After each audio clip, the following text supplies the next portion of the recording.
नमस्कार, news point लेकर हाजिर हूं मैं राजीव। तो कोरोना की दूसरी लहर अब खत्म हो रही है। कई राज्यों में लॉकडाउन भी खुल गया है, यूपी भी पूरी तरह से खुल चुका है। लेकिन क्या इससे राहत की सांस ली जा सकती है या आम जनता को अब भी डर कर रहने की जरूरत है? बीमारी से डरना तो जायज है क्योंकि ये एक तरह की सावधानी है, लेकिन अगर बीमारी के साथ साथ इलाज करने वाले डॉक्टरों से भी डर की नौबत आ जाए तो इसे क्या कहा जाएगा? जी हां, ताज नगरी आगरा से जो मामला इस वक्त सुर्खियों में बना हुआ है, उसमें न केवल देश की स्वास्थ्य सुविधा बल्कि डॉक्टरों के व्यवहार और उनकी संवेदनशीलता पर ही सवाल खड़े कर दिए हैं।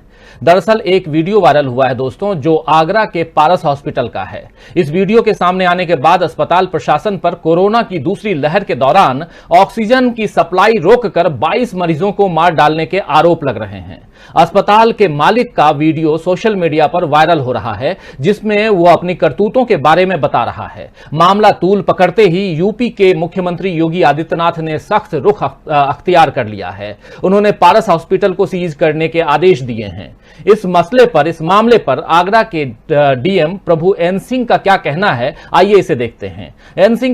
प्रभु एन सिंह का कहना है कि अस्पताल में ऑक्सीजन की कमी से किसी मरीज की मौत नहीं हुई है। हालांकि पूरे मामले की जांच की जा रही है और महामारी एक्ट में मुकदमा दर्ज कर कार्रवाई की जाएगी। अस्पताल के मरीजों को दूसरी जगह शिफ्ट किया जा रहा है। इस संबंध में सीएमओ को जरूरी निर्देश दे दिए गए हैं। और वहीं स्वास्थ्य मंत्री जय प्रताप सिंह का कहना है कि जांच होने के बाद ही इस मामले में कुछ कहा जा सकता है। पारस हॉस्पिटल में ऑक्सीजन उपलब्ध कराने में समस्या की शिकायत मिली है और इस मुद्दे को लेकर कांग्रेस के पूर्व अध्यक्ष राहुल गांधी और यूपी प्रभारी प्रियंका गांधी वाड्रा भी योगी सरकार पर हमलावर हैं दूसरी तरफ, और दोनों नेताओं ने ट्वीट करके यूपी सरकार के कामकाज पर जमकर हमला बोला है। राहुल गांधी ने कहा कि बीजेपी शासन में ऑक्सीजन और मानवता दोनों की भारी कमी है। इस खतरनाक अपराध के जिम्मेदार सभी लोगों के खिलाफ तुरंत कार्रवाई होनी चाहिए। और वहीं दूसरी तरफ प्रियंका गांधी का कहना है कि पीएम कह रहे हैं कि मैंने ऑक्सीजन की कमी नहीं होने दी। सीएम कह रहे हैं ऑक्सीजन की कोई कमी नहीं है। अस्पताल ने 22 मरीजों को ऑक्सीजन बंद कर मॉक ड्रिल की। इन सब के लिए जिम्मेदार कौन? ये सवाल पूछ रही हैं प्रियंका गांधी वाड्रा। तो जी हां, सवाल बड़ा है कि जिम्मेदार कौन? क्या अस्पताल सीज करने से मर चुके लोगों को सांसें मिल जाएंगी? क्या महामारी एक्ट के तहत मामला दर्ज करने के बाद भी सरकार ये दावे के साथ कह सकेगी कि आइंदा इस तरह का काम अस्पतालों में नहीं होगा? कोरोना काल में देश ने कुछ तकलीफें झेली। आम आदमी इन तकलीफों से काफी हद तक बच सकता था अगर स्वास्थ्य सुविधाएं पुख्ता होती। लेकिन अकेले उत्तर प्रदेश ही नहीं दोस्तों, बल्कि देश के लगभग तमाम राज्यों से अस्पतालों में संसाधनों की कमी की खबरें आई। ऑक्सीजन न होने के चलते लोगों ने कैसे दम तोड़ा, यह भी हमने देखा। इसकी दिल दहलाने वाली कहानियां भी सामने आई, तस्वीरें सामने आई, और कई बार अदालतों को, सुप्रीम कोर्ट से लेकर के अलग अलग राज्यों के अदालतों को आगे बढ़कर सरकारों से जवाब तलब करना पड़ा। उत्तर प्रदेश में भी आप याद कीजिए कि इलाहाबाद हाई कोर्ट ने हाल फिलहाल में कई ऐसे निर्देश दिए कि और पिछले सप्ताह इलाहाबाद हाई कोर्ट ने प्रदेश के लुटेरे अस्पताल के खिलाफ, लुटेरे अस्पताल के खिलाफ दायर जनहित याचिका स्वीकार कर ली है। और याचिका में सरकारी नियम कायदों की अनदेखी, मरीजों के आर्थिक शोषण, भारी भरकम बिल, अमानवीयता और संवेदनहीनता को मुद्दा बनाया गया है। आगरा के एक समाजसेवी हैं गजेंद्र शर्मा, उनकी ओर से दायर की गई इस याचिका में यूपी सरकार के साथ साथ ही राज्य आपदा प्रबंधन प्राधिकरण और कोविड उपचार से जुड़ी अथॉरिटी को भी प्रतिवादी बनाया गया है। इसी तरह पिछले महीने आप याद कीजिए कि एक सख्त टिप्पणी में इलाहाबाद उच्च न्यायालय ने, इलाहाबाद हाई कोर्ट ने अस्पतालों को ऑक्सीजन की आपूर्ति न होने से कोविड-19 मरीजों की मौत को आपराधिक कृत्य करार देते हुए कहा था कि ये उन अधिकारियों द्वारा नरसंहार से कम नहीं है जिन्हें इसकी सतत आपूर्ति की जिम्मेदारी सौंपी गई थी। अदालत ने यह टिप्पणी सोशल मीडिया पर वायरल हो रही उन खबरों पर दी जिनके मुताबिक ऑक्सीजन की कमी के कारण लखनऊ और मेरठ जिले में कोविड-19 मरीजों की जान गई थी। और अदालत ने लखनऊ और मेरठ के जिलाधिकारियों को निर्देश दिया था उस वक्त कि वे इनकी 48 घंटों के भीतर तथ्यात्मक जांच करें। पिछले ही महीने मई महीने में ही इलाहाबाद हाईकोर्ट ने कोरोना प्रबंधन को लेकर दायर जनहित याचिका की सुनवाई के दौरान प्रदेश सरकार और अस्पतालों को एक अहम निर्देश देते हुए कहा था कि संदिग्ध संक्रमितों को, यानी जो कोरोना के संदिग्ध संक्रमित हैं, उनकी मौत को भी कोरोना संक्रमण से मौत मानते हुए आंकड़ों में जोड़ा जाए।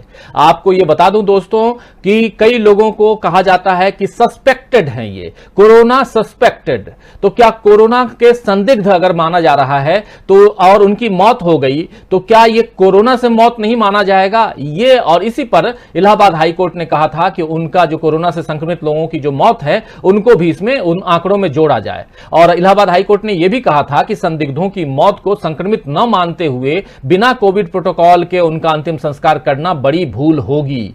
17 मई को एक जनहित याचिका दायर हुई थी और उस पर सुनवाई करते हुए 17 मई को ही सुनवाई करते हुए इलाहाबाद हाईकोर्ट ने कहा था कि कोरोना काल में उत्तर प्रदेश के गांवों, कस्बों और छोटे शहरों में स्वास्थ्य सेवाएं राम भरोसे चल रही हैं। इलाहाबाद हाईकोर्ट ने 17 मई को ही उत्तर प्रदेश सरकार को यह आदेश दिए थे और एक महीने के भीतर राज्य के हर गांव में आईसीयू सुविधा के साथ 2 एम्बुलेंस दी जाएं। हालांकि इसके बाद सुप्रीम कोर्ट ने कहा कि हाईकोर्टों को ऐसे आदेश देने से बचना चाहिए जिन्हें पूरा करना असंभव हो। तो दोस्तों, बहुत सारी बातें कोट ये भी चलती रही और जब लोगों को ऐसा लगा कि सरकार के दरबार में कहीं तकलीफ है, योगी जी के दरबार में कहीं तकलीफ है, बातों की सुनवाई नहीं हो रही है, तो वो याचिकाएं लगा करके हाई कोर्ट और अलग अलग कोर्ट्स में जाने लगे। और इस पूरे कोरोना काल में आप याद कीजिए कि इलाहाबाद हाई कोर्ट काफी मुखर रहा और हाई कोर्ट से ऐसी, जो अभी हम आपको बता भी रहे थे दोस्तों, कि ये जो तमाम बातें हैं ये क्या कुछ कहती हैं, और उसमें खासकर ये बात कि आखिर जो सस्पेक्टेड लोग हैं, जो कोरोना प्रोटोकॉल मतलब कोरोना से उनकी मौत हुई या न हुई, लेकिन उनका जो पूरा का पूरा ट्रेंड रहा, इस बीच जो संक्रमण की जो हालत उनकी रही, बीमारी की हालत जो रही, वो कहीं ना कहीं ये दिखाई उसमें दी कि हां, ये कोरोना से संक्रमित हैं। लेकिन कोरोना से जो मौत के आंकड़े आए उसमें इनका नाम क्यों नहीं, इनका जिक्र क्यों नहीं? इनको जब डेथ सर्टिफिकेट, इनकी अगर मौत हो गई तो इनको जब डेथ सर्टिफिकेट दिया गया तो आखिर वो उसमें कोरोना से मौत का जिक्र क्यों नहीं किया गया, जबकि हाई कोर्ट का कहना है कि आपको इसका जिक्र करना चाहिए। लेकिन इसी बीच आगरा में जो कुछ भी हुआ है और उसके बाद वायरल वीडियो जो कुछ कह रहा है, ये तमाम बातें कहीं ना कहीं योगी सरकार की पोल खोलती हैं। और इसी पर चर्चा के लिए हम आज आपके सामने उपस्थित हैं दोस्तों। आप सभी का इस्तकबाल करता हूं, स्वागत करता हूं इस कार्यक्रम में, और स्वागत करना चाहूंगा अपने साथी अमलेंदु उपाध्याय जी का, और साथ में जुड़ेंगे भारत शर्मा भी बहुत जल्दी। तो अमलेंदु उपाध्याय जी, आपका बहुत बहुत इस कार्यक्रम में स्वागत है। और जो कुछ भी चल रहा है आप समझ रहे हैं, देख रहे हैं कि स्थितियां क्या हैं, और खासकर आगरा की जो घटना घटी है, 22 लोगों की अगर जान सिर्फ ये कह के कि मॉक ड्रिल कहते हैं, 5 मिनट के लिए 10 मिनट के लिए ऑक्सीजन की सप्लाई को रोक करके देखते हैं कि क्या होता है, ये तो अपने आप में एक खिलवाड़ कहें, क्या कहेंगे इसको, ये बहुत ही दुखद है अमलेंदु जी। और ये ऐसी चीज है, मतलब नहीं होनी चाहिए। हालांकि हमारे रोविंग एडिटर भारत शर्मा जी भी जुड़ गए हैं सीधे भोपाल से। भारत जी, आप पिछले दिनों आगरा में भी थे और बहुत अच्छी तरह जानते हैं, कोरोना से आप उबर के बाहर आए हैं, बहुत दिनों बाद आप अब स्क्रीन पे दिखाई दे रहे हैं। हमारे साथी कई बार बीच में पूछते भी थे कि भारत जी कहाँ हैं, तो इस पर भी चर्चा करेंगे। लेकिन पहले अमलेंदु जी आपके पास आना चाहूंगा और यह समझना चाहूंगा कि आखिर आगरा में जो कुछ हुआ है उसका ओवरऑल, ये सिर्फ आगरा की घटना नहीं, अगर उसको उत्तर प्रदेश की घटना माने तो उत्तर प्रदेश के मुख्यमंत्री से जैसा हम पूछ रहे हैं कि ये आपके राज्य में क्या हो रहा है योगी जी, और अगर इस पूरे देश की घटना माने तो हम मोदी जी से भी पूछ रहे हैं कि आपके देश में ये क्या हो रहा है मोदी जी, जहां मॉक ड्रिल के नाम पर लोगों को मारा जा रहा है, तड़पाया जा रहा है, सांसें रोकी जा रही हैं, क्या कहेंगे? देखिए, तो सबसे बड़ी बात यह है कि जो आगरा है उसको शुरुआत में ही उत्तर प्रदेश की सरकार ने आगरा मॉडल करके बहुत प्रचारित किया था, और वहां कई बड़े अधिकारी जो थे वो तैनात किए गए थे कि साहब आगरा में जो है परिस्थितियां देखिए कैसे वहां जो है प्रशासन जो है काबू पा रहा है। ये सब बड़ा बड़ा प्रचारित किया गया था, बहुत जबरदस्त तरीके से। उसी आगरा मॉडल में अगर ये चीज सामने निकल करके आ गई तो जाहिर सी बात है कि ये सीधे सीधे सवाल जो है उस आगरा मॉडल पे भी उठते हैं, उस आगरा मॉडल को जो प्रचारित कर रहा था यानी कि राज्य के ऊपर भी उठते हैं, और सीधे सीधे ये केंद्र सरकार के ऊपर भी उठते हैं जो दावा कर रहे थे कि सब जगह ये एकदम ठीक है और सब काबू में है और देश जो आसानी से इस बीमारी से लड़ रहा है। और प्रधानमंत्री तो दावा कर चुके थे बहुत पहले कि उन्होंने कोरोना को हरा दिया है। और अभी भी कल जब आए हैं तो कल भी वो लंबी चौड़ी बातें करके गए हैं कि देश ने कोरोना को हरा दिया है, इस तरह की बातें करके गए हैं। पहला वो प्रधानमंत्री कुछ भी कह सकते हैं, हम लोगों को इतनी छूट नहीं है जितनी प्रधानमंत्री को होती है बोलने की, अपने एक दायरे के अंदर रहकर के ये बात कह सकते हैं। बहरहाल ये जो घटना बताती है आगरा वाली, ये निश्चित तौर पे बता रही है कि निजी अस्पतालों ने इसमें आपदा में अवसर तलाशा प्रधानमंत्री से किए शब्दों से उन्होंने कहा गया कि प्रेरणा लेकर के और जबरदस्त तरीके से उन्होंने मरी जेब भी काटी और उनको मौत के मुंह भी सुलाया। ये चीजें साफ खुल के सामने आ रही हैं। ये अकेला एक श्री पारस अस्पताल का मामला नहीं है, ये अकेला आगरा का मामला नहीं है। मुझे लगता है कि कायदे से जांच हो जाए तो ये तमाम बड़े जो अस्पताल हैं जिनमें घटनाएं ज्यादा हुई हैं, इनमें बहुत सी जगहों पर इस तरीके की चीजें निकल करके सामने आ सकती है, खासतौर से निजी अस्पताल है उनमें, कि आखिर ये मसला क्या है। तो और जिस तरीके से कि बेड उपलब्ध है कि नहीं है, ये सब जो छिपाया गया उस दौरान, ये सब चीजें भी सामने निकल करके आई। गाजियाबाद के भी कई अस्पतालों का आया कि उन्होंने लिखा हुआ था कि अस्पताल में जगह नहीं है, बेड सब खाली पड़े हुए थे। तो इस तरीके की जो चीजें इस मतलब कि इसके पीछे आपदा में अक्सर तलाशे जा रहे थे कि किस तरीके से मरते हुए लोगों से भी उनकी जो है जेब काट ली जाए और कफन से भी जो चोरी कर ली जाए। मुझे लगता है कि ये अमानवीयता की हद है। और देखने में ये आ रहा है कि जो इन अस्पतालों के अधिकतर मालिक जो है वो जिस राजनीति से जुड़े हुए हैं उसी की सरकार राज्य से लेकर के केंद्र तक है। अधिकतर जो जुड़े हुए हैं खुलेआम भी झंडे लगाते हैं, खुलेआम जो है जिनकी तस्वीरें जो है वो बड़े बड़े नेताओं के साथ में जो है वो प्रकाशित होती रहती है और दावा भी करते हैं। और इसलिए मुझे लगता है कि प्रशासन जो है इन अस्पतालों के ऊपर कार्रवाई करने में हिचकता रहा होगा कि उनके संपर्क जो है वो बड़े लोगों से है और बड़े कहा जाए कि मर्यादा में संपर्क है तो उनके ऊपर कार्रवाई किस तरीके से की जाए। मुझे लगता है कि ये भावना रही होगी प्रशासन की। उसमें ऐसा नहीं है कि ऊपर से तो दबा रहा होगा या उनके खिलाफ कार्रवाई ना करें, क्योंकि वो एक तो होना बना होता है कि एक तरीके से एक भय का वातावरण बना होता है कि इसके संपर्क जो है फला मंत्री के साथ है, कि इसके संपर्क जो है फला नेता के साथ है, कि इसके संपर्क जो है उसके साथ है, इतने बड़े नेता के साथ है। तो इस पर अगर हमने हाथ डाला तो अधिकारी, और ऐसी बात है कि जिले स्तर पर जो अधिकारी होते हैं उनकी सबकी हैसियत इतनी नहीं होती है कि वो एक बड़े नेता से टक्कर ले सके या उसके खिलाफ कुछ बोल सके या उसके सब संपर्क को साथ में कुछ करते नहीं तो उसके बाद में उनको तो नहीं भुगतने पड़ते हैं। तो इसलिए जो है ये सब चीजें होती हैं। और ये मुझे लगता है कुल मिलाकर के जो राजनीतिक व्यवस्था है, खासतौर से सरकारों के फेलियर का एक बड़ा नमूना है कि सरकारें किस तरीके से फेलियर हुई। और लगातार ये बातें होती रही पूरे दूसरी वेव के दौरान भी और पहली वेव के दौरान भी कि ये समय है कि निजी अस्पतालों का इस समय राष्ट्रीयकरण किया जाए, उनका सरकार टेक ओवर करे और सारी व्यवस्थाएं अपने हाथ में ले। क्योंकि जिस तरीके से वहां मरीजों की जेबें काटी जा रही है, तमाम तरीके की चीजें आ रही हैं, मरीजों के साथ व्यवहार हो रहा है, ये सब चीजें सामने खुल करके लगातार आ रही थी। तो इस पे अगर सरकार हाथ पैर रखे बैठी रही तो मुझे लगता है कि इसमें जितना ज्यादा दोष उस अस्पताल के मालिक का है जो अपना वीडियो वायरल कर रहा है, और मान लीजिएगा वो अपना वीडियो वायरल नहीं करता तो ये सच्चाई सामने भी नहीं आ पाती कि सच्चाई क्या है, और बात भी रह जाती है। योगी मॉडल के आगरा मॉडल की चर्चा खूब होती रहती है कि बड़ा अच्छा आगरा मॉडल है। तो ये मुझे लगता है कि अब समय आ गया है कि जितने भी निजी अस्पताल है उनकी सबकी जो है सही तरीके से जांच की जाए। और मुझे लगता है कि जो ऑक्सीजन का संकट था वो संकट तो था ही, और इसमें इस तरीके की घटनाओं का भी बहुत बड़ा रोल है जिसके तहत तमाम लोग जो है वो मारे गए हैं। अब ये सवाल दावा उठ रहा है, कई लोगों से मेरी मरीजों से भी बात हुई जो अस्पतालों में रहकर क्या कि अस्पतालों में जो ऑक्सीजन बंद होती थी, खासतौर से निजी अस्पतालों में, वो रात के समय ही बंद क्यों होती थी? ये बड़ा प्रश्न उठ रहा है कि आपको अगर ऑक्सीजन के सिलेंडर बदले जाने हैं, आपको कुछ भी किया जाना तो रात में ही क्यों होता था, दिन में क्यों नहीं होता? इसके पीछे कहीं ना कहीं मतलब कोई मंशा कुछ ना कुछ रही होगी। क्या रही होगी अभी तो अस्पतालों के मालिक जो है वो बता सकते हैं जिन्होंने ये सब कर्म किए हैं। मुझे लगता है कि सरकार को इस पर सख्त होने की आवश्यकता है, क्योंकि ये सरकार को उंगली उठाने की बात नहीं है, ये सरकार की लापरवाही की बात है कि आप जो है इतने बड़े फैसले होते रहे और आप खामोश बैठे हुए अभी तक। सिर्फ अस्पताल को सीज कर देने से मामला नहीं बनेगा, एक अस्पताल को सीज करने से।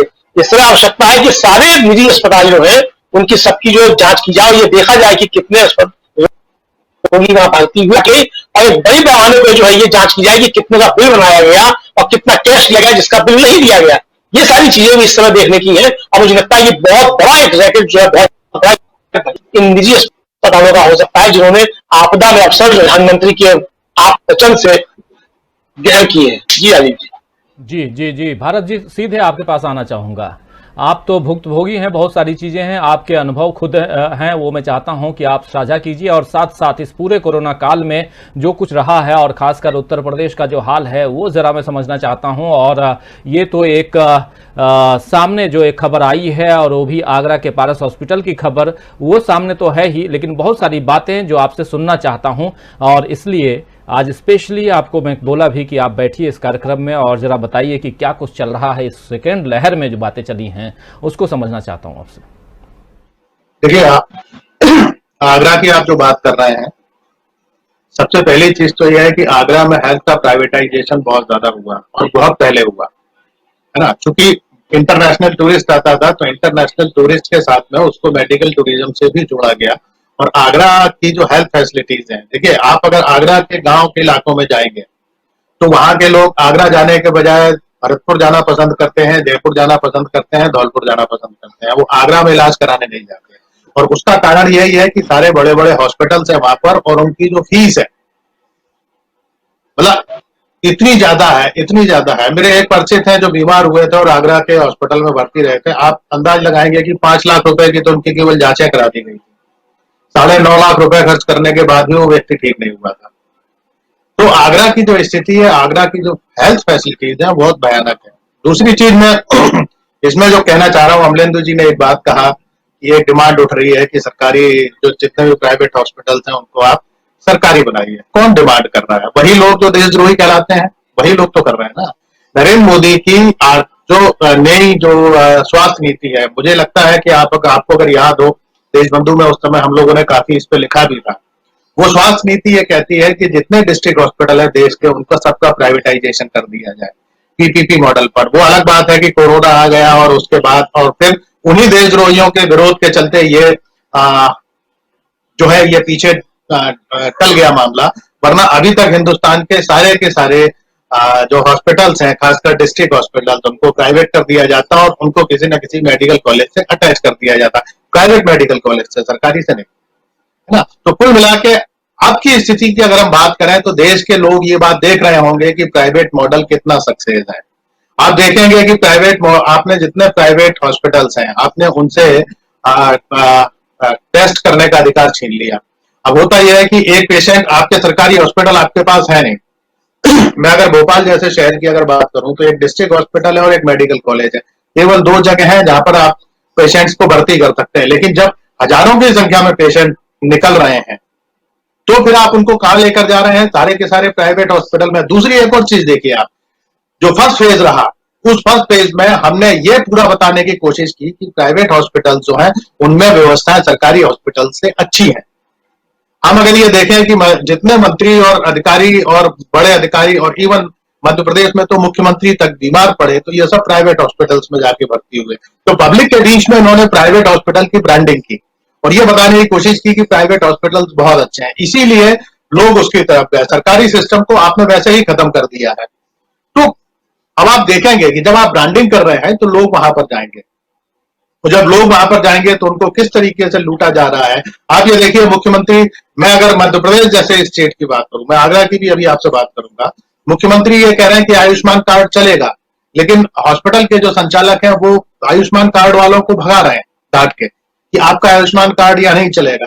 जिस तरीके का पूरा जो बना रखा है माहौल, मैं आपसे अभी जो बात कर रहा था कि जो टेस्ट का अधिकार छीन लिया, एक पेशेंट आपके आता है, आप उसको सस्पेक्ट बोल देते हैं और सस्पेक्ट बोल के आप उसे कोरोना वार्ड में भर्ती कर देते हैं। देखिए, सस्पेक्ट का मतलब कोई ये कंफर्म नहीं है कि वो है। जब तक आप उसका टेस्ट नहीं करेंगे तब तक ये कंफर्म नहीं है कि वो कोरोना पीड़ित है। टेस्ट करने का आपके पास राइट नहीं है। ये निर्देश है कि जितनी डेड बॉडी होगी सबका आप एंटीजन टेस्ट करेंगे, जिससे ये कंफर्म हो सके कि कौन व्यक्ति मरा वो कोरोना पीड़ित था, जिससे आप उसका कोरोना प्रोटोकॉल के हिसाब से अंतिम संस्कार कर सकें। एंटीजन टेस्ट करने का अधिकार इन हॉस्पिटल्स के पास नहीं है। ये लेकर जो भी पेशेंट आता है, अगर उसका ऑक्सीजन लेवल कितना भी कम होगा, आप उसे पूरी दवाई कोरोना की दे रहे हैं, लेकिन आप उसे कोरोना नहीं बोलेंगे। दूसरी तरफ सरकारें तमाम सारी घोषणाएं कर रही हैं। तो पूरा जो माहौल जो बना रखा है, आप कैसे इसमें दावा करेंगे, कैसे ये क्लेम करेंगे कि भाई मेरा पेशेंट जो मरा है वो कोरोना से मरा है? अब आप कह रहे हैं कि जो कोरोना पीड़ित है उनके बच्चों का हम पूरा पढ़ाई लिखाई का खर्चा उठाएंगे। वो बेचारा छोटा सा बच्चा कैसे कैसे ये सिद्ध कर पाएगा कि उसके घर में जो डेथ हुई है वो कोरोना से डेथ हुई है, जबकि आपने कोई भी कहीं तरी ये वो नहीं है। अगर आपके पास अगर है, आपके पास अगर आरटीपीसीआर टेस्ट अगर की रिपोर्ट अगर है, आप तभी कोरोना पीड़ित माने जाएंगे। लेकिन आरटीपीसीआर आप हर व्यक्ति तो नहीं करा पाता। जब वो बीमार है, अगर वो गांव का रहने वाला व्यक्ति है तो उसके पास सुविधा ही नहीं है, कैसे आरटीपीसीआर कराएगा। अब वो जाके हॉस्पिटल में भर्ती हो जाता, आपने उसको सस्पेक्टेड में डाल दिया। तो मैं ये कह रहा था, सस्पेक्ट का मतलब ये नहीं है कि वो कोरोना है। अगर नहीं हुआ तो आप उसे कोरोना पीड़ित पेशेंट के बीच हैं, इसको कौन देखेगा। दूसरी चीज बात ये, जो अभी अमलेंदु जी बात कर रहे थे आगरा के हॉस्पिटल की जांच की बात, आप हिंदुस्तान के सारे हॉस्पिटल्स की जांच कर लीजिए, जितने प्राइवेट हॉस्पिटल्स हैं आप उनकी जांच कर लीजिए। देखिए, जितनी जितनी दवाइयों की ब्लैक मार्केटिंग हुई है, रेमडेसिविर की ब्लैक मार्केटिंग करते हुए कई हॉस्पिटल्स के डायरेक्टर और वो पकड़े गए हैं, है ना। ब्लैक फंगस हुआ, ब्लैक फंगस की दवाइयां गायब कर दी गई। आखिर सारे गोरख धंधों में कौन लोग लगे हुए हैं। लोग मर रहे हैं, लोग अपने परिजनों के लिए परेशान हैं, लोग ऑक्सीजन सिलेंडर इतने महंगे खरीद रहे हैं, दवाइयां जो दवा 1000 रुपए की आती है उसके 10-15 हजार रुपए लोग खर्च कर रहे हैं अपने अपने मरीजों को बचाने के लिए। और इन सारे समय पर अगर आप देखेंगे, और आप बाकी तो हम कह रहे हैं, बाकी आप बात छोड़ दीजिए, कितने बीजेपी के नेता हैं जिनके घरों में दवाइयों का जमाखोरी पकड़ी गई। हमारे गौतम गंभीर की ही पकड़ी गई। तो सवाल यह है कि आप आखिर इस देश में जिस तरीके का मजाक इस कोरोना को लेकर बनाया गया, या इस देश की जनता के साथ जो मजाक किया गया है, अगर ये लोगों को अगर समझ में आ सकता है कि उनके साथ मजाक हुआ है तो बहुत अच्छी बात है।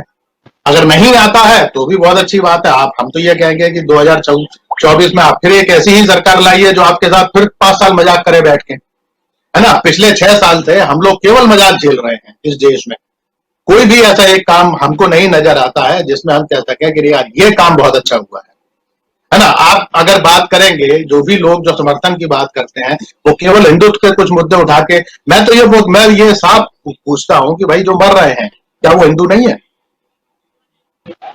अच्छा ठीक है, आप जो कब्रिस्तान में जा रहे हैं आप उनको छोड़ दीजिए ना।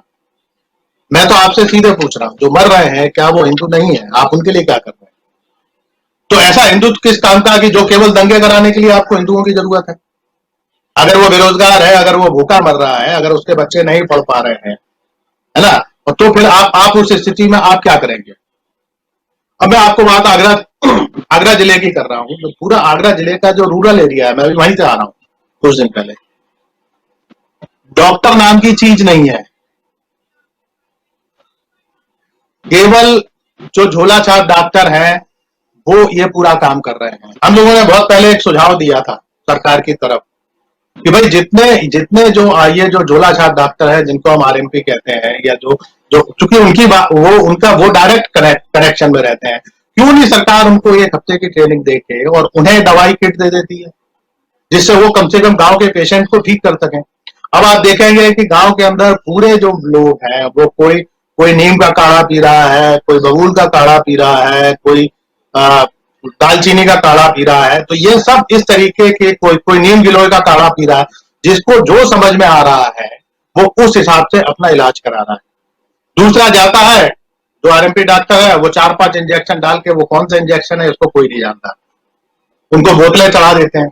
अब उन बोतल से अगर ठीक हो गया तो बहुत अच्छी बात है, नहीं ठीक हुए तो भी बहुत अच्छी बात है, आप मर तो जाएंगे, है ना। तो कुल मिला के जो पूरा जो है हमारा जो हेल्थ सिस्टम है, उस पूरे हेल्थ सिस्टम का जिस तरीके से मजाक बनाया गया है पिछले 2 साल से कम वो लोगों को समझना चाहिए। और जिनके परिवार के लोग गए हैं, मुझे लगता है हम और आप दोनों हम इस पीड़ा के सहभागी हैं कि हम दोनों ने अपने अपने पिताओं को खोया है इस कोरोना में।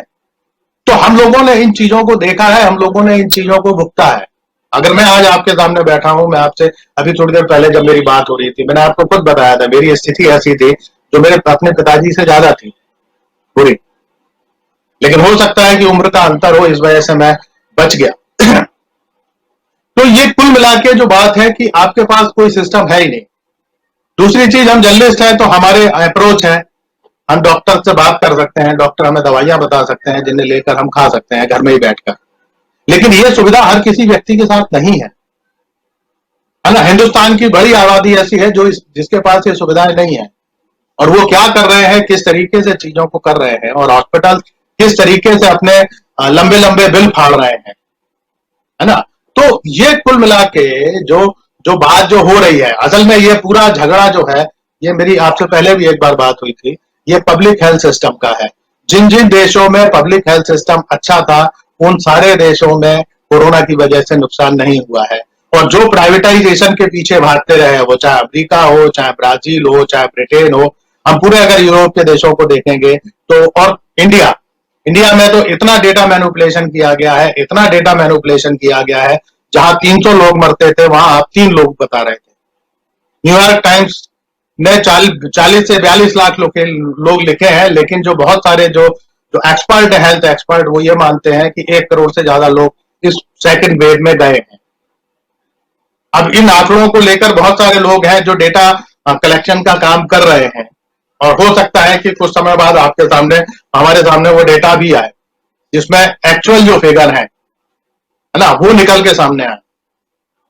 तो कुल मिला के जो मैं आपसे जो कह रहा था कि ये पूरा पब्लिक हेल्थ सिस्टम का मामला है, और कम से कम अगर हम ये बात करें बीजेपी जैसी पार्टी की, तो पब्लिक हेल्थ का जो जो जो इकोनॉमिक एजेंडा है, या किस तरीके से आपका देश चलना है, वो इनके पास कुछ भी नहीं है। इसका कोई इनके पास कोई प्लान नहीं है अभी तक, है ना। ये हर चीज को बेचकर, केवल सरकार का काम जो है वो केवल देश बेचना, या देश के जो सिस्टम बने हैं उनको बेचना भर बच गया है, बाकी कुछ नहीं है। अमलेंदु जी, बहुत गंभीर बातें हो रही हैं, और खासकर जो हेल्थ सिस्टम है और उसमें भी इस कोरोना काल में, और दूसरी लहर, तीसरी लहर की अभी बात चल रही है, दूसरी लहर है अभी, और आज सब कुछ कई सारी चीजें आप देखिए, उत्तर प्रदेश लगभग खुल चुका है, बिहार में अनलॉक की घोषणा हो गई, मतलब लॉकडाउन हटा दिया गया, दिल्ली में लॉकडाउन हटाने की घोषणा हो चुकी है। तो सब तरफ आप देखिए दूसरे छोटे छोटे दूसरे राज्य प्रदेश जो हैं वहां भी वही हाल है।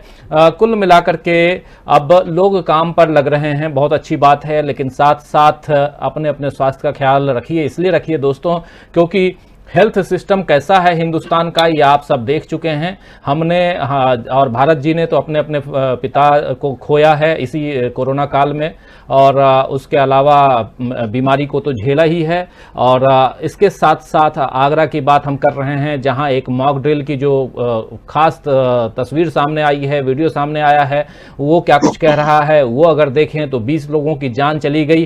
खेल खेल में अगर जान चली जाती है तो यहां पर क्या किसी की जान की कीमत जो है वो बिल्कुल नहीं है, ये सोचने वाली बात है। और उसके साथ साथ अगर इसको एक बड़े आयाम में देखने की कोशिश करें, बृहत आयाम में देखने की कोशिश करें, समझने की कोशिश करें, तो भारत शर्मा जी बिल्कुल सही कह रहे हैं कि इस देश में सब कुछ बेच देने की जो एक मंशा सरकार लेकर के बैठी हुई है, और पिछले खासकर 2 साल में जो परिस्थितियां यहां पर बनी हैं, खासकर 2020 और 2021 का जो हाल आप देखिए, इस समय जब जरूरत थी कि आप अपनी स्वास्थ्य सुविधाओं को मजबूत करें, जब जरूरत थी कि आप आगे आने वाली जो विपदा है उसकी तैयारी करें, आपदा के लिए तैयार रहे हैं, और वो न करके आप सीधा अगर आप विश्व गुरु बनने के लिए घोषणा करते हैं कि हाँ अब हमने ये कर लिया, वो कर लिया, अब हम वैक्सीन भी ले आए हैं, और वैक्सीन हम अपने देश में नहीं दूसरे देश को भी सप्लाई कर रहे हैं, तो उसके बाद क्या कुछ गुजरा है इस देश पे।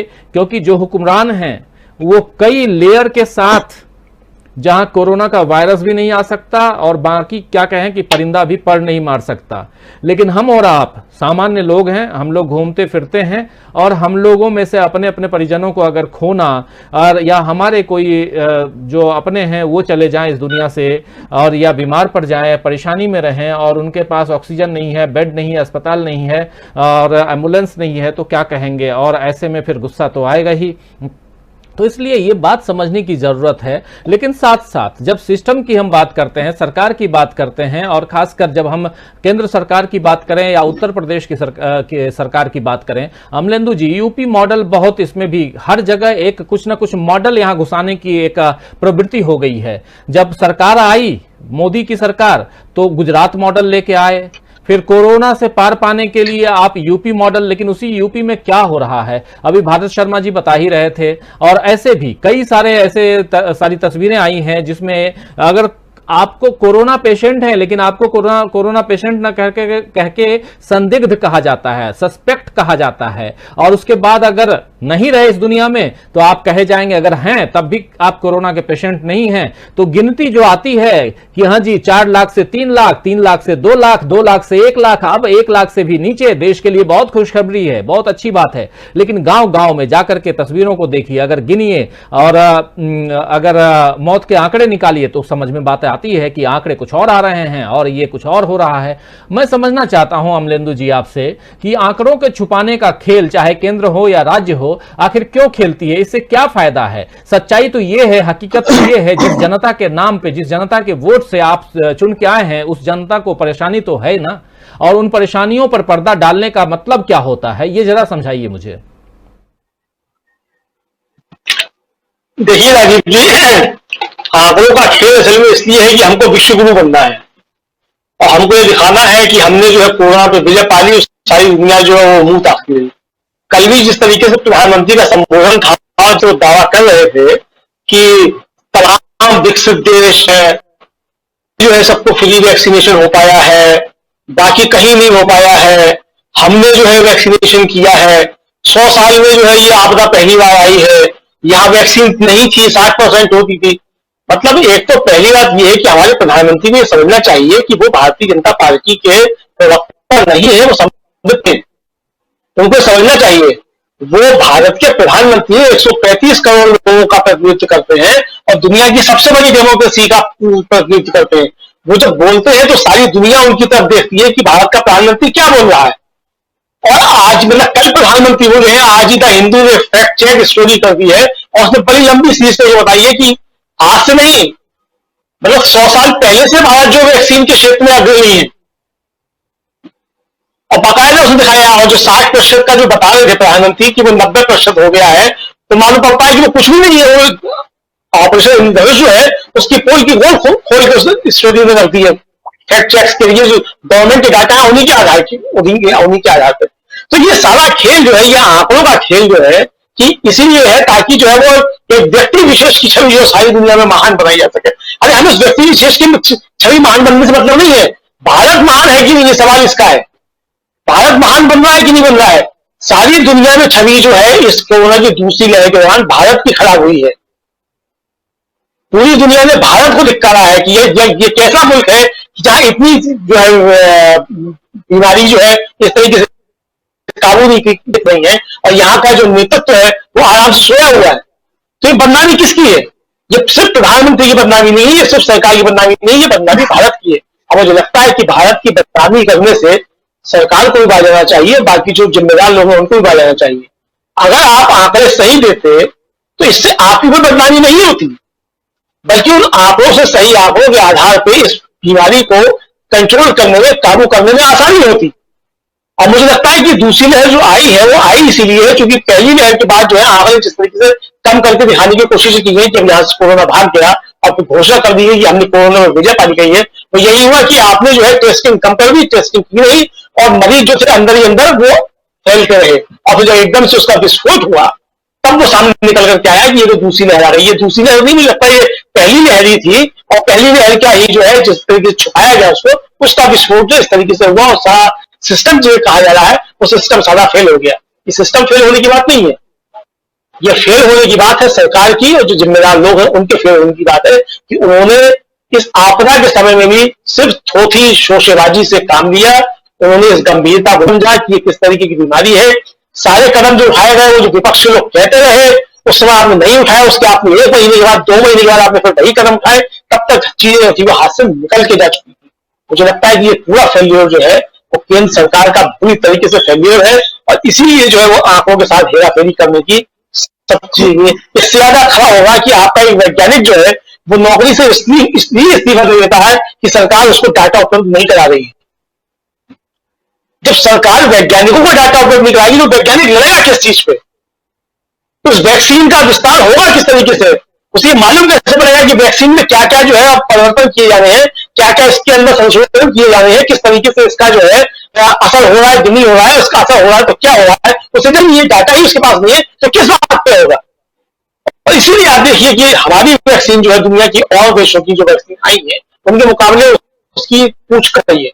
आज यहाँ भी अगर आप बाहर की लेकर के आते हैं वैक्सीन, तो जो समझदार तबका कहा जाता है, जो मिडिल क्लास कहा जाता है, जो खासतौर से आपका समर्थक है यानी भारतीय जनता पार्टी का ही समर्थक है, वो भारत की कोवैक्सीन और दूसरी जो है उनको लगवाने की बजाय स्पुतनिक और फाइजर की वैक्सीन को लगवाने के लिए क्यों जो है वो काफिला दिखाई पड़ता है। सोचने की बात है, क्यों इसलिए चीज, क्योंकि इसलिए चूंकि आपने वैज्ञानिकों को भी डाटा उपलब्ध नहीं कराए। अगर आपने डाटा वैज्ञानिकों को उपलब्ध कराए होते तो चीजें सही तरीके से सामने आई होती और इस बीमारी पे काबू पाने के लिए प्रयास किए गए होते। आपके ही संख्या में प्रयोग होते, वैक्सीनेशन की फोटो पर प्रधानमंत्री का ही फोटो लगता निश्चित तौर पर, तब भी लगता, लेकिन तब आप जो है उसको अच्छे तरीके से चीजों को हैंडल कर रहे होते और इतनी जो है बीमारी नहीं फैलती, इतनी लाशें नहीं गिरती। और ये सारा दोष जो है जब सरकारों के ऊपर मढ़ा जा रहा है, जो तमाम तरीके से सवाल उठ रहे हैं, और विदेशी मीडिया जिस तरीके से कह रहा है कि 50 लाख मर गए कि 1 करोड़ मर गए, तो इस तरीके की बात के सामने विदेशी मीडिया की भी हिम्मत नहीं पड़ती भारत को इस तरीके से बदनाम करता। तो इसलिए भारत को जो है, मैं कहूंगा कि भारत को बदनामी किया जा रहा है एक तरीके से, और इसीलिए किया जा रहा है चूंकि ये रास्ता जो है हमारी सरकार ने विदेशी मीडिया को उपलब्ध कराया है कि आप हमारी जो कमियां हैं उनको उजागर करके आप हमको बदनाम कीजिए। मुझे नहीं लगता है कि ये सारा खेल, सारा प्रपंच जो है वो सिर्फ इसीलिए था कि किसी भी तरीके से व्यक्ति विशेष की छवि जो है उसको महान बना के रखा जाए। लोग मरते हैं और आज भी आप देखिए, मतलब किसी के चेहरे पे, सत्ता में बैठे हुए लोगों के किसी के चेहरे पे कोई शिकन नहीं है कि इतने लोग मर गए, और कोई उनके अंदर दर्द, कोई उनके अंदर पीड़ा बिल्कुल भी नहीं है। मुझे समझ में नहीं आता है कि किस तरीके से बैठे हुए लोग, ऊपर बैठे हुए लोग जो है रात को चैन से सो पाते हैं जब देश के अंदर इस तरीके का संकट हो। तमाम लोग जो अपने प्रियजनों को खो करके रात रात चैन से सो नहीं पा रहे हैं। मेंटल हेल्थ जो बड़ी प्रॉब्लम बनता जा रहा है इस कोरोना काल के दौरान, हम लोग जो तमाम मानसिक समस्याओं से जूझ रहे हैं, अवसाद के शिकार होते जा रहे हैं। बीमारी का डर, उसके बाद रोजगार खोने का डर, तमाम तरीके के अवसाद लोगों को घेर रहे हैं। ऐसे में हमारे बैठे चैन की नींद रात को कैसे सोते हैं, मैं तो इस बात को सोच कर परेशान हो जाता हूँ। अरे जी, ये चीजें ठीक नहीं है। मुझे लगता है सरकार को इस पर कायदे से ध्यान देने की आवश्यकता है। अपना अहम छोड़िए, सरकारें आती रहेंगी, और ऐसा नहीं है कि पिछली सरकारों के कदम जो है आगे सरकारें आगे नहीं खोलती, सबके कदम खोलते हैं।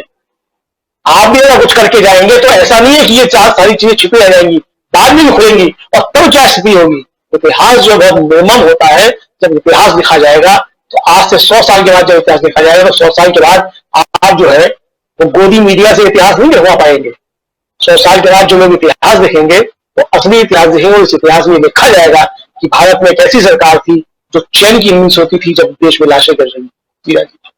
जी जी, इतिहास में बहुत कुछ लिखा जाएगा और इतिहास में बहुत कुछ दर्ज हो चुका है, और पिछले 2 महीने से ये देश देख रहा है कि क्या कुछ हुआ है। लेकिन इसमें बहुत सारी बातें हैं जो करने की, और हम लोग समय समय पर करते भी रहे हैं। प्रधानमंत्री नरेंद्र मोदी कल आए अचानक, और आनन फानन में जैसे कहा जाता है वैसे ही वो आए भी थे कल, और हम लोगों ने उस पर चर्चा भी की थी दोस्तों। और आप याद कीजिए, बहुत सारे साथी कल जुड़े भी थे इस कार्यक्रम में, जिन्होंने देखा कि प्रधानमंत्री नरेंद्र मोदी ने वैक्सीनेशन के लिए और पूरे देश के वैक्सीनेशन की एक नई प्लानिंग, और उस प्लानिंग में उन्होंने कहा कि 21 जून से 18 साल से ऊपर के जो लोग हैं उनको फ्री में वैक्सीनेशन उनका होगा।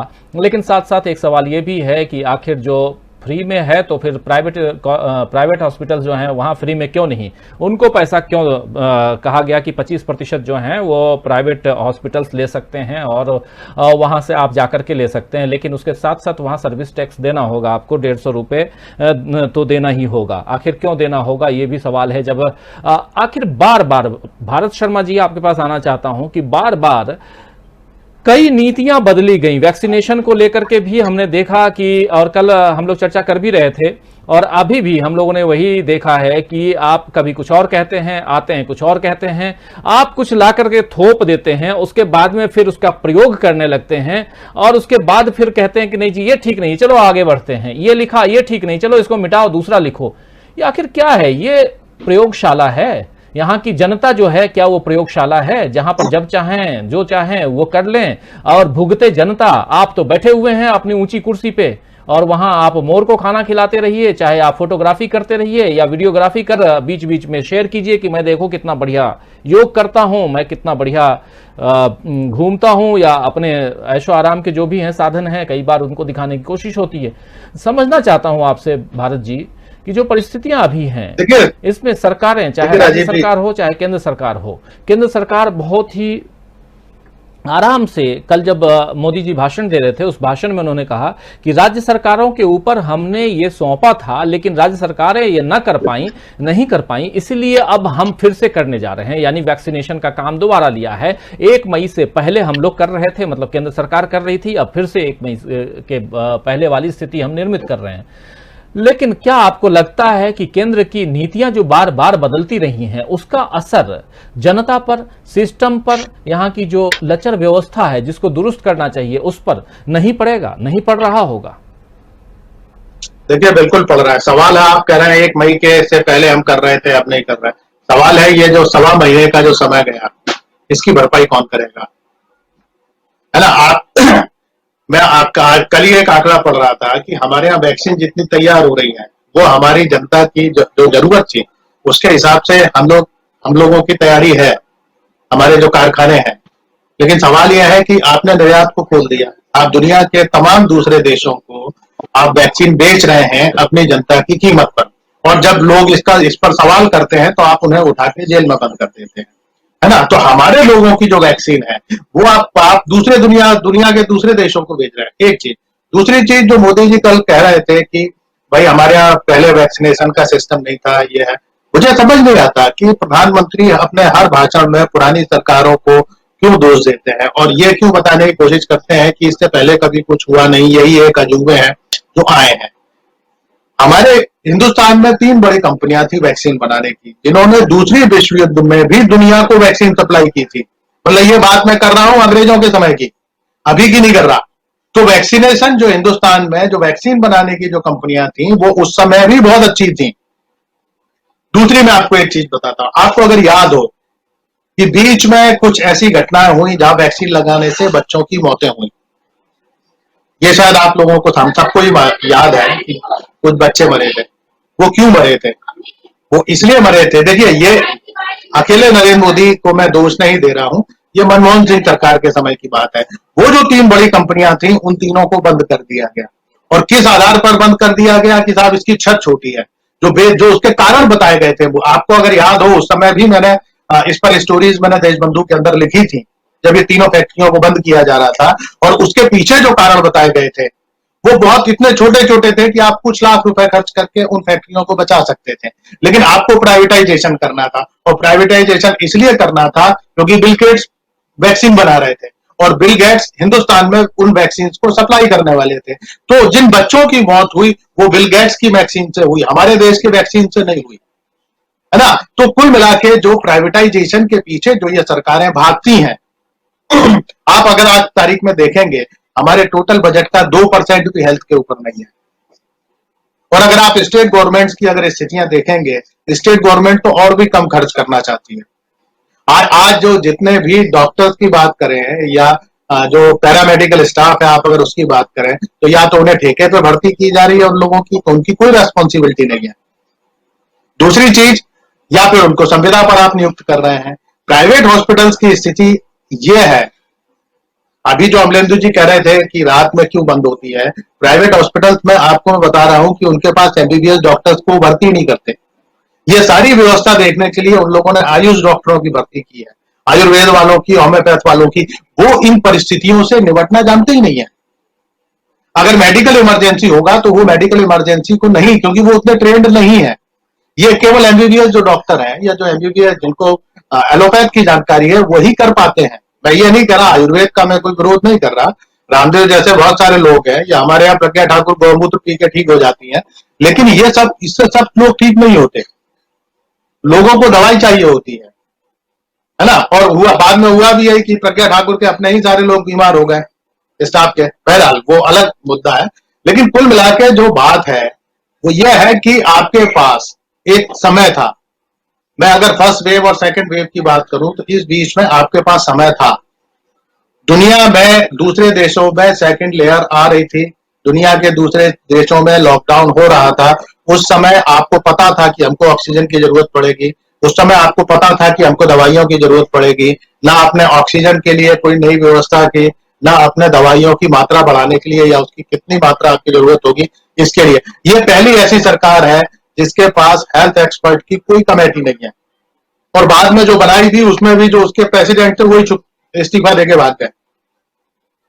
तो इन्होंने जो कोरोना की जो फर्स्ट वेव को इन्होंने जो उससे लड़ाई लड़ी है, और या सेकंड वेव से लड़ाई लड़ी है, ये पूरी आईएएस लॉबी के भरोसे लड़ी है।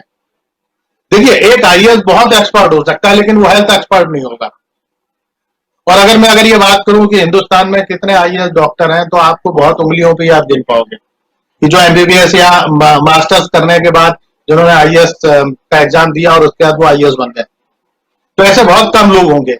अब आप एक बात बताइए, एक आईटी इंजीनियर को अगर ये कहें कि तुम्हें वो करना है, कोरोना को कंट्रोल करना है, तो वो तो डेटा ही मैनिपुलेशन करेगा और क्या करेगा, क्योंकि उसे तो कंप्यूटर पे डेटा फीड करना आता है और वही उसने सीखा है ना। और दूसरी एक और चीज है इसमें, आप जो बड़ी महत्वपूर्ण चीज है वो ये है कि कितने मरीज आए, कितने मरीज ठीक हुए और कितने मरीज मरे, ये करने का काम डॉक्टर नहीं करता, ये करने का काम कलेक्टर करता है। जो सीएमएचओ है उसके पास से एक लिस्ट जाती है कलेक्टर के पास, फिर रात में बैठ के कलेक्टर साहब बताते हैं कि ये जो आंकड़े हैं ये ठीक नहीं है, इन आंकड़ों को आप ठीक करिए।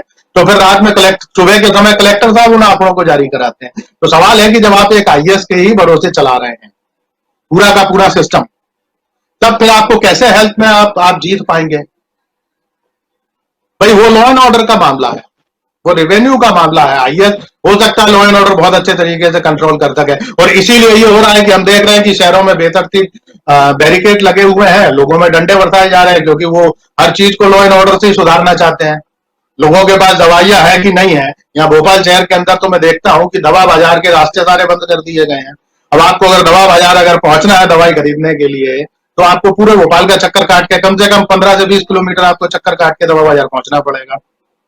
तो आप ये बताइए, ये कौन सी बुद्धिमानी है?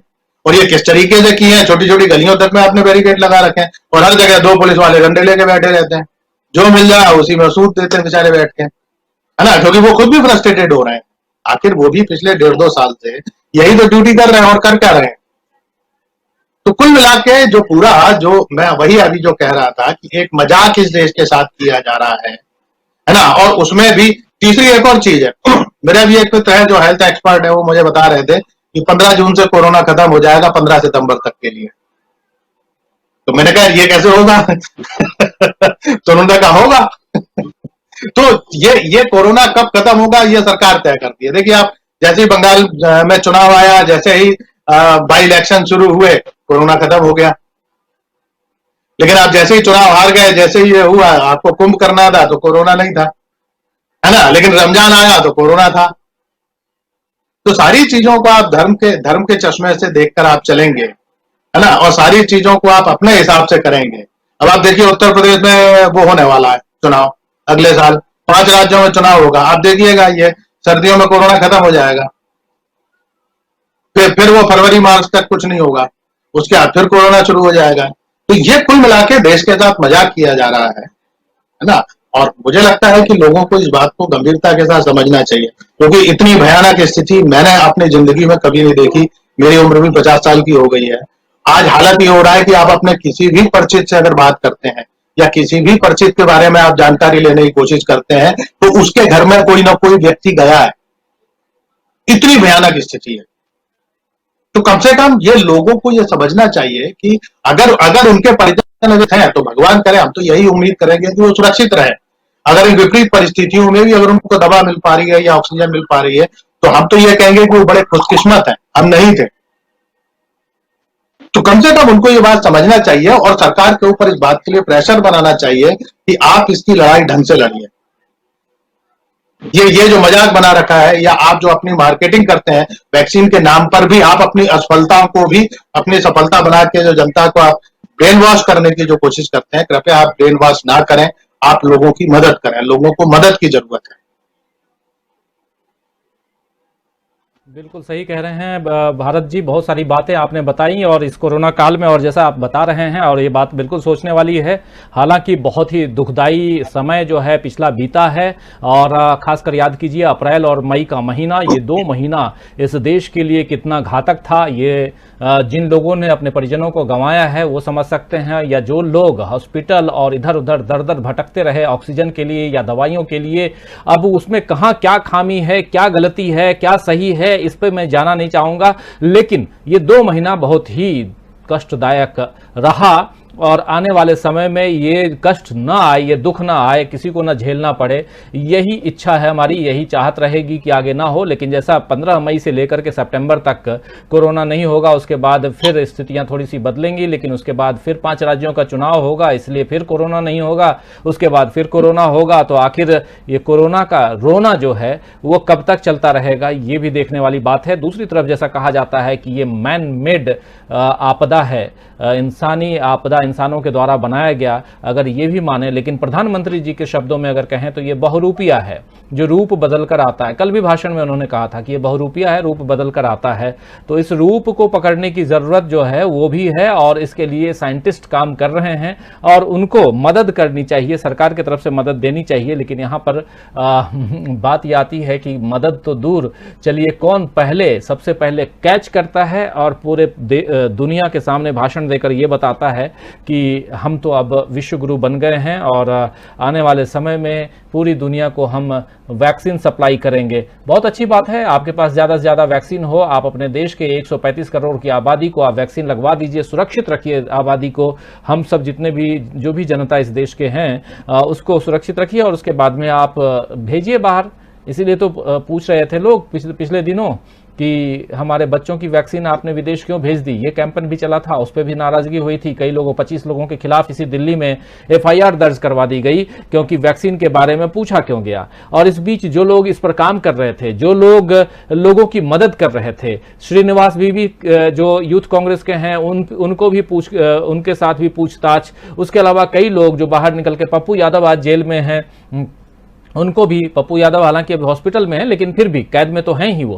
और एक फरमान वहां बिहार में ये जारी कर दिया गया कि कोई भी इस कोरोना काल में बाहर नहीं निकलेगा, किसी की मदद नहीं करेगा। अगर ऐसा हुआ तो आपके ऊपर एक जो आपदा एक्ट है, इस कोरोना काल में जो एक्ट है उसके तहत मुकदमा दायर किया जाएगा। तो ये तमाम बातें आखिर क्यों होनी चाहिए, क्यों ऐसा होना चाहिए कि लोग जो हैं वो डर कर रहे हैं, क्यों ऐसा होना चाहिए कि अपनी ही सरकार से लोगों को डर लगे। और जब अपनी सरकार से आपको डर लगने लगे तो ये समझ जाइए कि ये सरकार आपकी नहीं है। कई लोग हमारी बातों से इत्तेफाक नहीं रखते हैं, कई लोगों को बहुत बुरा लगता है, कई लोग यहाँ कमेंट भी करते हैं, कमेंट बॉक्स में अनाप शनाप बातें भी करते हैं। मैं उन बातों पर नहीं जाना चाहता हूं, लेकिन मैं उन लोगों को भी, उन महानुभावों को भी जो अंधभक्ति में आज लीन हैं, उनसे भी मैं पूछना चाहूंगा कि भाई अगर तुम्हारे घर में अगर कोई गुजर गया हो तब तुम देख तो कैसा तुम्हारे ऊपर गुजर रहा है अभी वो बताओ। अगर तुम्हारे यहाँ कोई बीमार पड़ा और ऑक्सीजन के लिए भटक रहा हो, हॉस्पिटल में बेड के लिए भटक रहा हो, वेंटिलेटर के लिए भटक रहा हो, रेमडेसिविर या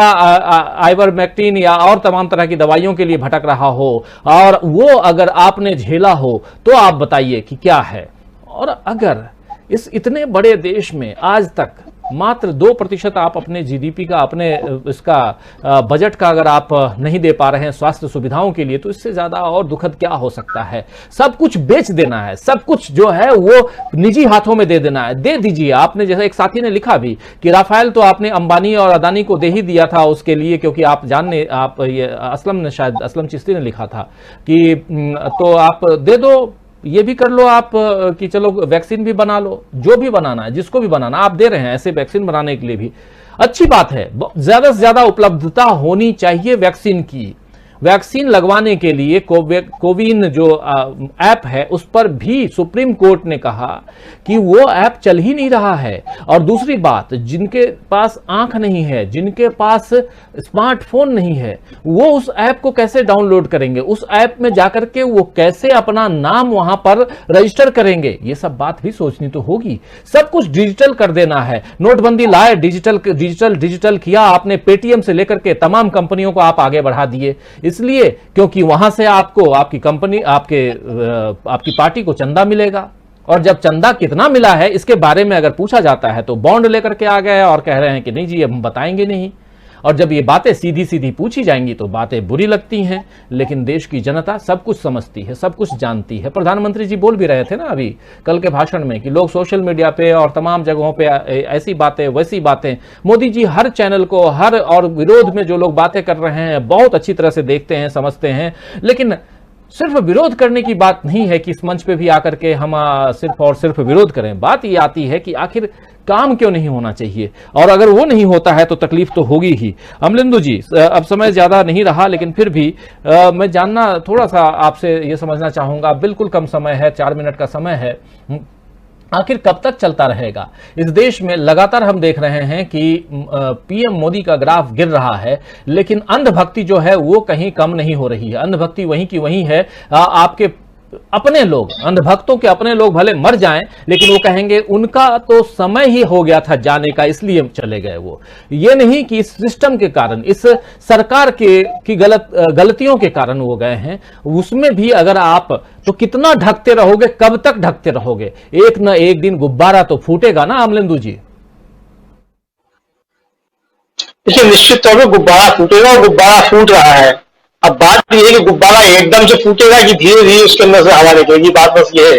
मुझे लगता है कि हवा धीरे धीरे निकल रही है, एकदम फूटने की बजाय, और ये हवा धीरे धीरे निकलेगी। अंधभक्त जो है, अब उसमें कितने अंधभक्त और कितने 2 रुपए ट्वीट वाले हैं, ये भी देखने की बात है कि 2 रुपए ट्वीट वाले कितने जो है वो समय दंड मचाए हुए हैं और कितने अंधभक्त दंड मचाए हुए हैं, ये अलग अलग प्रश्न है। तो ये पहचान करना बड़ा मुश्किल है कि कितने इसमें असली अंधभक्त हैं, कितने 2 रुपए वाले हैं।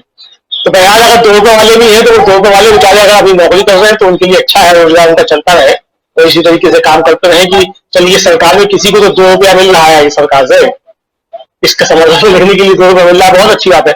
लेकिन कुल मिलाकर मुझे लगता है कि देश का जागरूक होना पड़ेगा, और आप अगर धर्म और जाति और संप्रदाय इसके आधार पर अगर आप वोट करते रहेंगे तो निश्चित तौर पर इसी आपदाएं झेलते रहेंगे। आपके वोट में से आपदाएं ही निकलेंगी अगर आप धर्म और जाति के आधार पर आप वोट करेंगे, क्योंकि आप वोट स्वास्थ्य के लिए दे, शिक्षा के लिए दे नहीं रहे, आप वोट रोजगार के लिए दे नहीं रहे, के लिए दे नहीं रहे, आप तो जो है वो जो हिंदुत्व है उसके लिए आप वोट दे रहे हैं। तो भाई हिंदुत्व तो यही देगा जो उसकी डिलीवरी है, और इससे खराब डिलीवरी हो सकती है, इससे अच्छी डिलीवरी नहीं हो सकती हिंदुत्व की। जो डिलीवरी प्रधानमंत्री ने दी है या उनकी सरकार ने दी है या भाजपा की राज्य सरकारों ने डिलीवरी दी है, ये बेस्ट हिंदुत्व की डिलीवरी यही आपको मिल सकती है। आपने इसी के लिए वोट दिया था, आपसे वायदा किया गया था कि आपको शमशान मिलेंगे कब्रिस्तानों से ज्यादा, तो दिया आपको कब्रिस्तानों से शमशान दिए गए, और शमशानों में जगह नहीं मिली है तो जो है नदियों के किनारे शमशान बन गए हैं अवैध रूप से, उन पर कोई पाबंदी नहीं है। तो जिसके लिए आपने वोट दिया था वो उस काम किया है उन्होंने भाई, तो उनसे आप सवाल मत करिए। मुझे लगता है कि अब जब 28 का यूपी का चुनाव हो, चाहे 2024 का केंद्र का चुनाव हो, आप जब वोट, आप सबसे पहले ये देखें कि आपके घर में कोई गया है, आपके पड़ोस में, आपके रिश्तेदारों में, आपके जान पहचान वालों में कोई गया है, आपने क्या ये आपदा झेली है, किस तरीके से इस संकट से आप निकले हैं। अगर आप तब तक अपना दिमाग दुरुस्त रखते हैं तो उस चीज को ध्यान में रख करके वोट करने के लिए जाइए, क्योंकि आपका एक वोट जो है वो आपकी जिंदगी तय करता है। 5 साल बहुत लंबा समय होता है, 5 साल में जिंदगियां कई जिंदगियां तबाह हो जाती है, और कई जिंदगियां 7 सालों में तबाह हो चुकी है। मुझे लगता है कि ये सबसे बड़ी जिम्मेदारी अब जनता की है, उसका समय आए तय करने का, तो सही तरीके से तय करे कि उसको किसके लिए वोट देना है, और जिसको वोट दे उससे सवाल भी करे, वोट देने से पहले भी और बाद में भी, कि आपकी प्राथमिकता क्या है बताइए। स्वास्थ्य आपकी प्राथमिकता है कि नहीं है, शिक्षा आपकी प्राथमिकता है कि नहीं है, रोजगार आपकी प्राथमिकता है कि नहीं है। अगर ये आपकी प्राथमिकता है तो हम आपको वोट देंगे, उसके बाद आपसे सवाल भी करेंगे, और जो प्राथमिकताएं आपने गिनाई थी उस पर आपको घेरा भी जाएगा। मुझे लगता है कि यही एक तरीका हो सकता है, और अगर नहीं होगा ये तरीका और जनता का जाए तो निश्चित तौर पर आने वाला समय और ज्यादा खराब आएगा। क्योंकि अगर ये इतने बड़े संकट के बावजूद अगर समझ लेंगी कि हिंदू और मुसलमान के नाम पे लोगों को विभाजित करके उनका एजेंडा कामयाब हो जाएगा और लोग डरते रहे तो कोई असर नहीं पड़ता है, तो आप समझ लीजिए कि आने वाले दिन अच्छे दिन तो नहीं आए, लेकिन बुरे दिन जो चल रहे हैं ये और बुरे हो जाएंगे, मैं यही कह सकता हूँ। जी, लेकिन यही कोशिश रहेगी और यही दुआ रहेगी, यही इच्छा रहेगी, यही भगवान से, अल्लाह से या गॉड से, जिससे भी कहें कि बुरे दिन और बुरे दिन ना आए, क्योंकि इस देश ने बहुत बुरे दिन देख लिए और पिछला 2 महीना इतना बुरा था। उसको देख करके, सोच करके, उसके बारे में अगर उसे याद कीजिए, उन तस्वीरों को, उन मंजर को याद कीजिए तो आपके रोंगटे खड़े हो जाएंगे। इसलिए अब बुरे दिन ना आए, इसकी तमन्ना, इसकी कोशिश जरूर है। सोमवीर सिंह हमारे साथ बने हुए हैं, मोहम्मद अशरफ बने हुए हैं, आमिर हमजा हमारे साथ बने हुए हैं, कुंदन बिहारी बने हुए हैं, आपसा खान लगातार बनी हुई हमारे साथ में, फिर असलम चिश्ती लगातार, विनी कपूर हमारे साथ बनी हुई हैं, और तमाम साथी जो हमारे साथ, सीमा खातून कह रही हैं सर आगरा हॉस्पिटल में बहुत डेथ की न्यूज आई है। बिल्कुल, आज जो बातें हम लोग कर रहे हैं, चर्चा जो कर रहे हैं, आगरा से ही, आगरा को लेकर के ही कर रहे हैं, और 20 लोगों की जान चली जाना, और वो भी अगर जैसी तस्वीरें सामने आ रही हैं, जैसा वीडियो जो वायरल वीडियो है, उससे अगर उसको सही मान लिया जाए तो ये अपने आप में दुखद है। इसलिए हम पूछ रहे हैं कि ये क्या हो रहा है योगी जी आपके राज में, क्योंकि योगी आदित्यनाथ के राज में जो यूपी मॉडल आप बता रहे हैं, उस यूपी मॉडल में आखिर हो क्या रहा है, यही समझना चाह रहे हैं हम। और सबसे दुखद है कि आखिर आप यूपी मॉडल की बात तो कर रहे हैं, लेकिन यूपी मॉडल में ये चल क्या रहा है, जहां पर लोग खेल खेल में लोगों की जान ले लेते हैं। लेकिन जो एक गंभीर चर्चा हम लोग कर रहे थे इस वक्त, उस चर्चा में यही कि आखिर कब तक लोगों की जान लेते रहोगे सरकार, कब तक लोगों की जान लेते रहोगे? क्या इस देश की जनसंख्या इतनी ज्यादा है उसे कम करने के लिए, ये या कुछ और है? क्या बिल्कुल ही संवेदनशील नहीं है आप? इतने संवेदनहीन हो गए हैं आप? सेंसिटिविटी नाम की चीज नहीं है आपके ऊपर? तो बहुत सारे सवाल हैं जिन सवालों के जवाब हम ढूंढते रहते हैं दोस्तों, और आपके साथ मिलकर ढूंढते रहते हैं, लेकिन अभी तक कई सवालों के जवाब नहीं मिल पाते हैं। तो बहुत सारे साथी जो हमारे साथ बने रहे इस कार्यक्रम में, एक गंभीर चर्चा कर रहे थे दोस्तों हम, और कीमा अंसारी भी हमारे साथ, शाकिर अली भी हमारे साथ में है, कुंदन बिहारी लगातार बने हुए हैं, अफरोज अहमद भी हैं, आपसा भी हैं, चित्रंजन कुमार भी हमारे साथ, मदीना का मुसाफिर हैं, शाकिर अली हैं हमारे साथ में। तो दोस्तों इस कार्यक्रम को समाप्त करने का समय हो गया है अब, और रात को 9 बजे से खरी खरी लेकर आएंगे हम, और खरी खरी में फिर खरी खरी बातें कुछ और साथियों के साथ, कुछ और वरिष्ठ पत्रकारों के साथ हम करेंगे, और उसमें आप सबका इंतजार रहेगा। खरी खरी बातें और खरी खरी चर्चा सुनने के लिए, और उसमें आप भी पार्टिसिपेट कीजिए, उसके लिए हम आपका इंतजार करेंगे। और सुकुमार उपाध्याय, फिर मुबारक अली, तमाम साथी जो हमारे साथ बने रहे, हारून अब्बास, सैयद मिराजुद्दीन, मुमताज अली, शौकत, शाकिर अली और मोहम्मद अफजल, तमाम साथियों और जितने साथी हमारे साथ जुड़े रहे, बने रहे, जो हमें देख रहे हैं, आप सबको तहे दिल से शुक्रिया अदा करता हूं। और शुक्रिया अदा करता हूं हमारे दोनों साथियों का, अमलिंदु जी आपका भी और भारत जी आपका भी, आप दोनों का शुक्रिया अदा करता हूं कि आप लोग जुड़े रहे, बने रहे, पूरे घंटे तक आप लोगों ने अपने विचारों से अवगत कराया। और दोस्तों, साथियों, शुभचिंतकों, रात 9 बजे फिर से मिलेंगे आप लोगों से, और तब तक हमें दीजिए इजाजत, और मिलते हैं, तब तक देखते रहिए डीबी लाइव, मिलते हैं 9 बजे।